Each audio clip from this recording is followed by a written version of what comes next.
We were interested to know if church design even impacts what a person who doesn't go to church thinks, and if it would impact how they felt about a particular church. So here's the question we asked.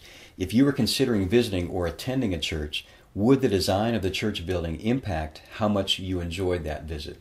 Here's what they said. 22% said it would strongly impact how much they enjoyed the visit.